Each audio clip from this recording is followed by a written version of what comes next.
Hey there, good morning everyone. Tuesday, the 26th of July, 2022. This morning's devotional is a reading from Genesis chapter 15, verse 6, which reads, Abraham believed the Lord, and he credited it to him as righteousness.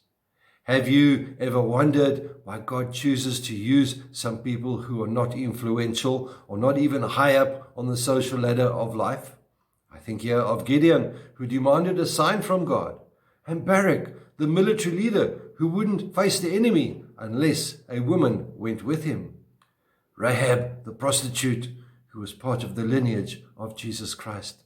Include then those other 12 misfits who were common fishermen, farmers, tax collectors, and laborers, and others who walked with Jesus.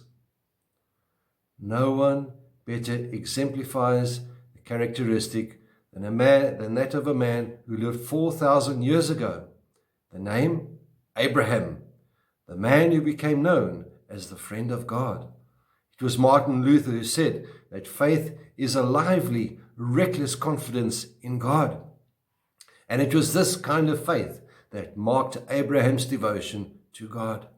Naturally, Abraham is loved and admired by people, but sadly, many of us stop with admiration and seldom embark on the journey ourselves. We become spectators in the church and miss out on much that God has to offer us. You admire those who step out to follow God, but some may think that those who do are maybe a cut above you. What God expected from Abraham, he still expects from you and me. The way you respond may be different, but when you are confronted with the will of God for your life, as was Abraham, you have the same choice to make as he did, which was simply one of two things: obedience or disobedience. Indifference is the highest form of insult when God wants you to do something. Our problem, however, is that we always want options.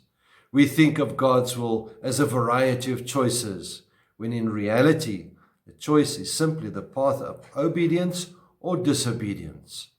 It is little wonder that Jesus said, "Broad is the way that leads to destruction, but narrow is the path that leads to life." God's plan for your life is intensely personal. It includes your marriage. It includes your relationships with your spouse. It includes your relationships with your children, with your friends. It includes the way that you spend your money and what you do with your time. Frankly, the will of God has never been a negotiable commodity.